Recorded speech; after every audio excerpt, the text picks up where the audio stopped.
Hey, what's up, y'all? It's Steve again, Harmless Rebel. Time for another hard rock and metal update. I think this one's mostly metal. Just jump in. First up, I was really happy when I saw that this was getting a repress. This is the first or the second Artillery album. Actually, this one's a third now that I think about it.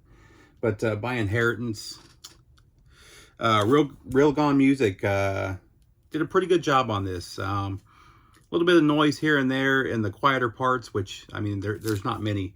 Artillery is one of those bands, I just don't think they get enough credit, man. They were... I'm trying to think where they're from. Are they Dutch, maybe? I can't remember off the top of my head, but these guys were super early to thrash. Their first EP, I think, was 82, and then 84, and then 85 was their first album. So not being from California or Germany, which were the kind of the hotbeds of thrash at that time, just really early, really killer thrash. I think this one was 87. Oh, no, this one was 90. Really killer, though. Highly recommend grabbing this while there's still copies available, or if they are available. I'm not real sure.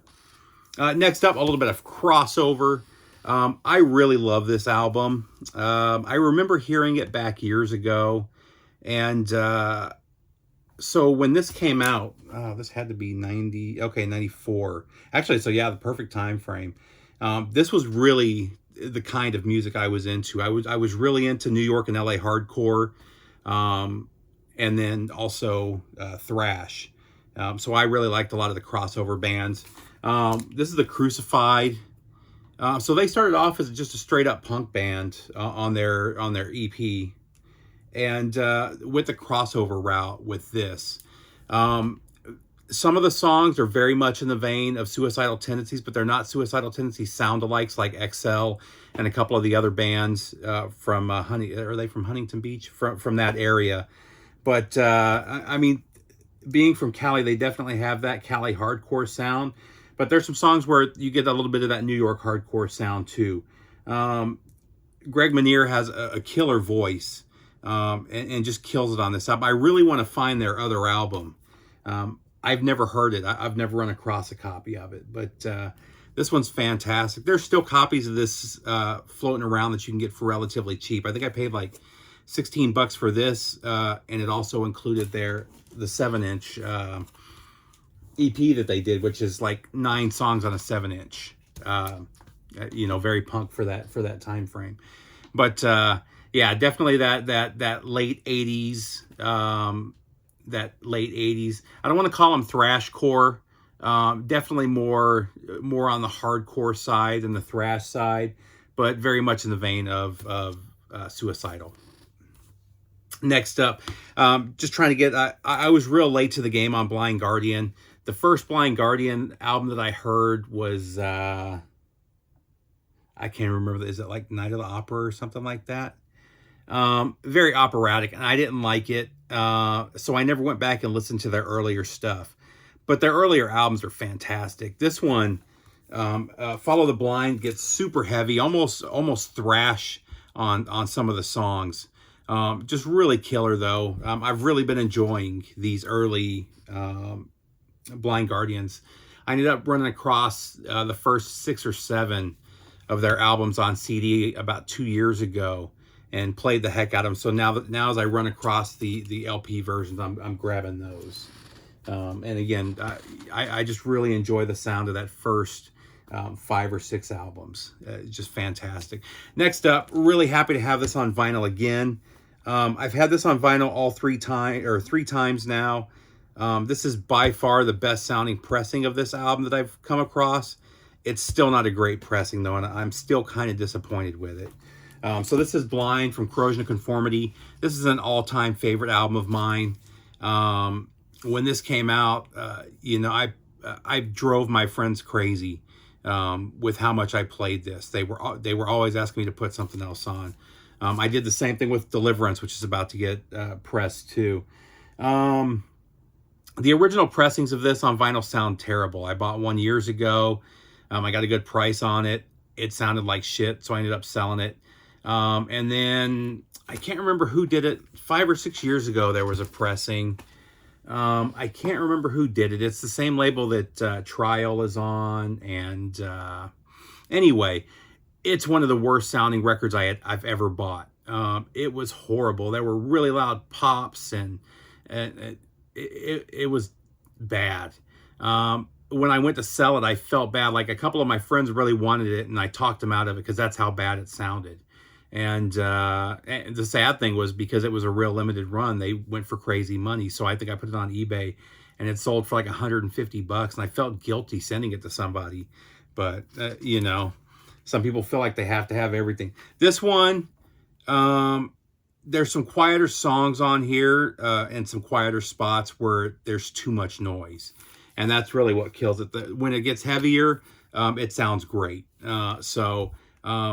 I do recommend grabbing this if you don't have a copy on vinyl, just because this is the best sounding pressing of this that I've heard. I haven't heard the European original pressings, but the US original pressing, it didn't sound good at all.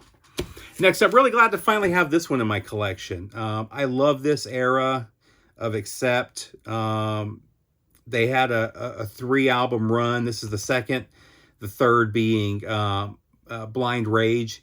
It's probably my favorite run of Accept. I love the Udo stuff, but these first 3 Zetro albums were just fantastic. This one's Stalingrad. I've had a deluxe CD of this forever. I just never ran across an LP pressing, and I was on one of the Facebook forums, and somebody had it for 25 or 30 bucks. So I grabbed it. Sounds great. This is the recent repress that Back on Black just did last year. They did a pressing 3 or 4 years ago too. I'm sure it's the same master. But if you don't have this on vinyl and you're a Sousa fan, I would definitely grab that one. Next up, this one's really cool. So I've shown the last 2 Triton albums a couple times over the last few months. I got turned on to them through Scott Waters, their album from the 90s, I think, with the tiger on the cover. It didn't seem like something that would interest me, and he talked me into grabbing it, and I ended up loving it. Their album that came out last year was fantastic. If I did if I was going to do a best of last year album, which I'm not going to, that would have been in my top 15 albums of the year. So those have just been pressed, but their debut hadn't been pressed. So I ended up grabbing this one, and it's awesome. So it's called Essential Messenger. Is that what it? Oh, Celestial Messenger. This is the Triton debut. They were definitely, the best way I can describe this is if Rush was an 80s metal band. They were definitely listening to a lot of Rush when they were listening to this. The singer, what's his name? Larry Dean, his vocals sound just like Geddy Lee on about half of this album. It's just more 80s metal. So like I said, mix 80s metal with late 70s, early 80s Rush, and that's what you got here. I played this a bunch of times. This is really killer. And you can get this one for cheap. I think this one's near mint. I think I paid 20 or 25 bucks for it. Killer album. Next up, another Blind Guardian, The Forgotten Tales. What was this one? This is a weird one. So this is rare, or what do they call it? Rare and covers and rare. They do some weird covers on here. Mr. Sandman, Surfin' USA. There was another crazy one on here. Hallelujah, Inagata Vita. I mean, it's some insane songs for a power metal band to do. It's just a fun album. It's not something like, if I'm in the mood for Blind Guardian, it's going to be the first 2 albums that I pull out. But it's a fun listen, and this is one that I will pull out from time to time. The version of the Bard song on here is killer. Probably their biggest hit by far. Let's see. I ran across I've been finding some really killer AC/DC stuff, man. I'm super stoked. Two of my grails, or three of my grails are the first three AC/DC albums, Australian copies. And I was just lucky enough to get, I just bought them, so they haven't come in yet, but I ran across a New Zealand pressing, a first New Zealand pressing of High Voltage, and was it High Voltage? Maybe it was TNT. And then also a second Australian pressing of Dirty Deeds Done Cheap. Dirty Deeds Done Dirt Cheap. So I'm super stoked to get those. I've been looking for really nice copies for years. The guy hooked me up with killer prices. Both of them I got for about half of what they're going for on Discogs and eBay. So I'm super stoked about those coming in. But I've also been finding stuff locally too. So I found this one. This is a super clean German pressing of Let There Be Rock. Really stoked to get this. I love this album. Yeah, I mean, this is worth it just for Whole Lotta Rosie. But super happy to have this. I actually have, I don't know if you can see it right there. Right there. A copy of this that was a gift from SMF Captain Howdy that's signed by Phil Rudd and Angus Young. Kind of one of my little prized possessions up there. But so very cool though. Sounds fantastic. The early German pressings, man, are just where it's at. I've been slowly grabbing the Japanese Aerosmith pressing. So this is Night in the Ruts. I think I've got about half of them now. Still a few I'm looking for. I see them all the time. They're not rare, the Japanese Aerosmith, and you can find them for good prices. It's just hard finding them in really good condition. And this thing is pretty much dead mint. And I got this for a really good deal as well. Next up, Banshee, The Madness. This one has grown on me. Banshee is a favorite of mine. I've loved everything that they've released. When this came out, was it last year or the year before? 2019. So when this came out in 2019, I was actually pretty disappointed with it. And it's just because it's kind of schizophrenic. The sound, they bounce around sounds. It's not the straight Banshee sound. There was some other stuff going on. And it just kind of threw me off, and I didn't really like it. And I might have said that when I first showed it, but over time and spins, I've really come to enjoy it. So when it got a repress on No Life Till Metal, I had to grab it. It sounds fantastic. Next up, Alice in Chains, The Devil Put Dinosaurs Here. So I actually have an OG of this, but the OG was a picture disc, and it doesn't sound good. Alice in Chains is probably one of my 3 all-time favorite bands. Like everybody, I prefer the Staley stuff, but I still like the stuff with William too. And this was a really good album. So when I saw that they were doing bootlegs, I found a bootleg for a good price. I got it. It sounds better than the picture discs, but not much. I'm really hoping with the success of the last couple pressings that Alice in Chains have done, that they're going to actually start repressing all of their albums, because I would like to get a really nice official pressing of this on vinyl, or I'm sorry, on regular black or colored vinyl as opposed to on a picture disc. But still, you know, those picture discs go for like $200 now and up. So, you know, I wouldn't recommend you. I mean, when I bought those, they were like $19.99, I think is what I paid for it, you know. It's not worth $200 just for the sound. So I would definitely go that route. You can find the boots for like $35. Don't pay the $60, $70 that people are putting them on eBay for. It's ridiculous. Next up, Live at the Key Club. This was a hookup from Brother Laz. This is a really good show. I already had the CD of this. I love Cinderella. You know, they're just one of those bands that got... I've never considered them to be a glam band, but they got kind of pulled in with the glam metal I have a lot. I think a lot of that has to do with the way the record label made them look on early on in their videos and stuff. You can see it right there. But they were, I put them more along the lines of Aerosmith. They're a lot bluesier than most of the glam metal bands were. And I've liked pretty much everything that they've released. Really killer show though. Let's see what's 1998.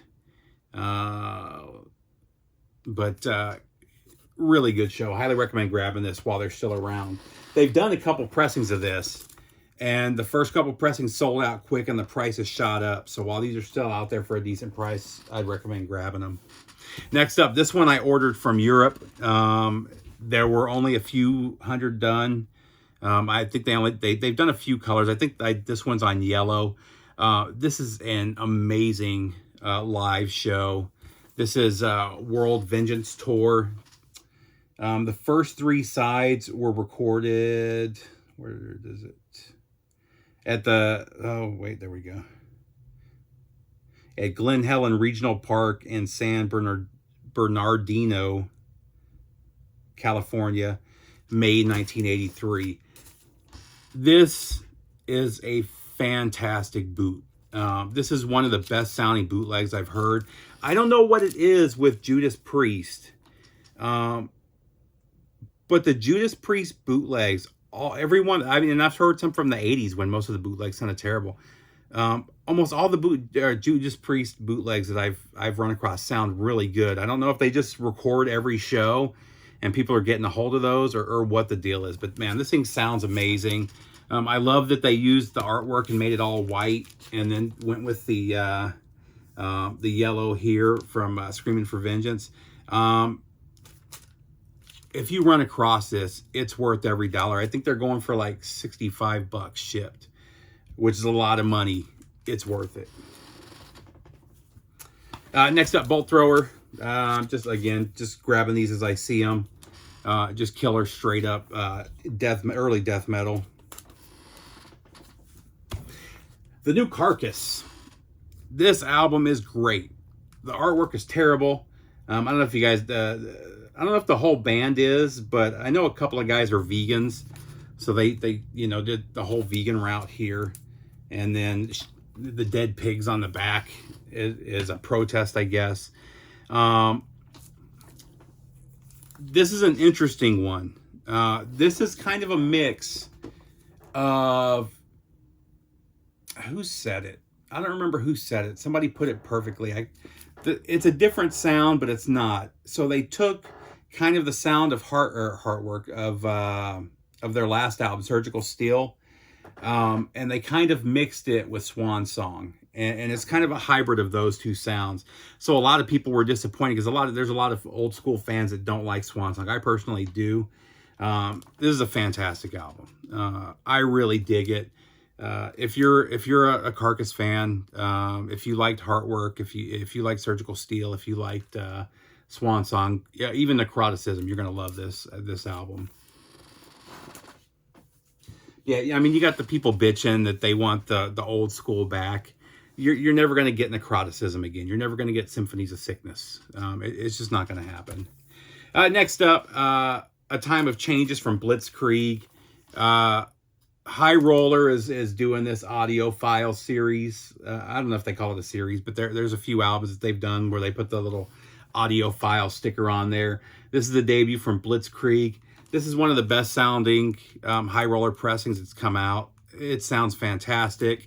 They also included a 10-inch of so the original 7-inch had Buried Alive and Blitzkrieg on it, which I have a copy of somewhere. But they added Inferno as a B-side on here, so you got 3 songs. Inferno is a fantastic song if you guys haven't checked that out. Again, they just did a really killer job on this, and you know, for $28, you'll never find an original going for that.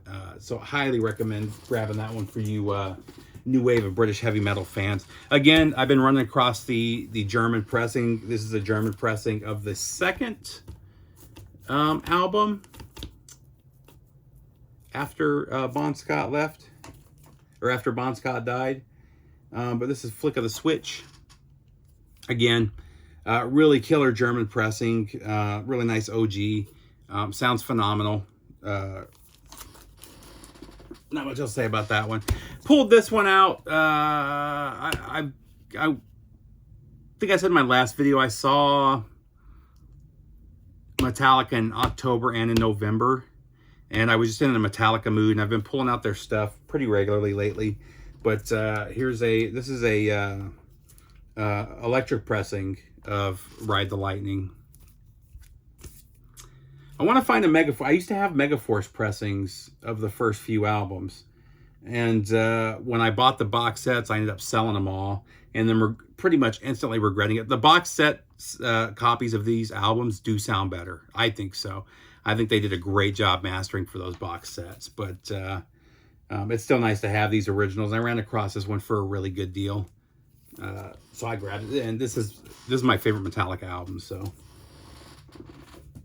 next up, Heir Apparent. I was at one of my local record stores. This is One Small Voice, and they had this for maybe 15 bucks, and it was still in the plastic. I mean, there's a little bend right there. This is a great album, though. If you like Queensryche, you're gonna like Heir Apparent. I had never heard this. It's a band I've always known about. I have friends over the years that have had this album, and I'm flipping through their stuff. I've always seen it. I've just never grabbed a copy. So when I was at the local record store, he was kind of flipping through his stuff that he had just bought from a big collection, and most of it was stuff I wasn't interested in. But then this popped up, so I was like, "Hey, pull that aside. Let me grab that." Now this one blew me away. This one sat on my shelf or in my inbox forever. I wasn't expecting much because I've been pretty disappointed with not the last few. I've liked this one and the one before, but the few albums like the 90s and early 2000s, Alice Cooper, I've just not been a big fan of. There's been songs on almost all of his albums that I've loved, but there was a stretch of 5 or 6 albums that they didn't do much for me. This album is awesome. I was blown away the first time I heard this. I actually, halfway through it, I messaged Scott about how great this was, and I was surprised he didn't like it as much as I do. So he started with his last album, but Alice Cooper's gone back to the 70s glam sound, and I love it. This album is so good. Again, it just blew me away. I've spun this a bunch of times. I highly recommend grabbing this one. If you like 70s Alice Cooper, I mean, this is where it's at. He just does a great job on this. And for a guy that's in his late 60s to be putting out fantastic albums like this, it's just amazing. Let's see. We got a couple more, and then man, this went way longer than I expected it to. Again, Blind Guardian, Battalions of Fear. Is this the first one? Can't remember if this is their first or their... Well, it's one of the first few anyway. Yeah, it doesn't say what year this one came out. I want to say this was their first album, though. Definitely more... It's definitely power metal, but these earlier albums, there was a lot of thrash, kind of like Iced Earth, where they're mixing the thrash and the power metal, and it's just a really good sound. I really, really enjoyed this.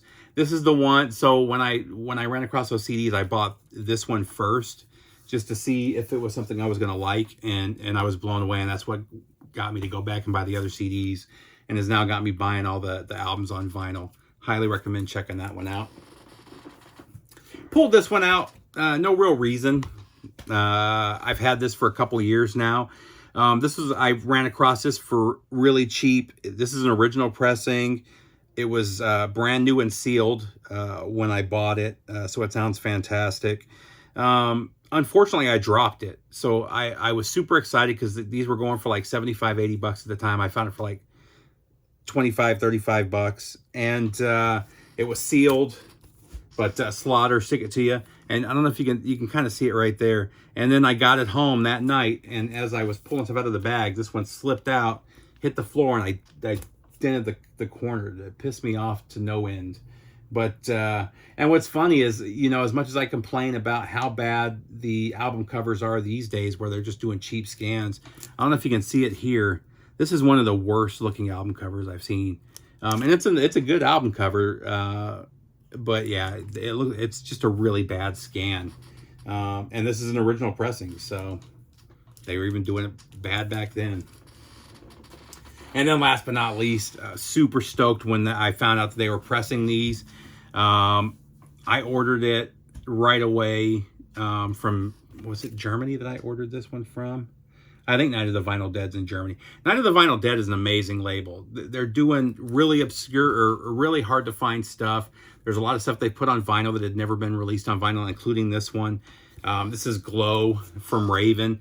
I really like this album. This era, when was this, 90s? Again, it doesn't say. I want to say this was in the late 90s when this one came out. And, you know, Raven's known for their speed. They were almost a speed metal band. Their new wave of British heavy metal stuff. And this was like more of like a groove metal, just slower metal. And man, it's really good. If you guys haven't checked this album, go online and on Spotify or something and check it out. It's really cool. It's a different sound for Raven. They don't do any of the songs from this era. You know, I've seen them live the last 3 times they've come through town. And they stick with their early stuff and usually 1 or 2 from whatever their newest album is. But check this one out. This is a really great album. But that's it, guys. I hope you're all good. Take care, and I'll see you soon.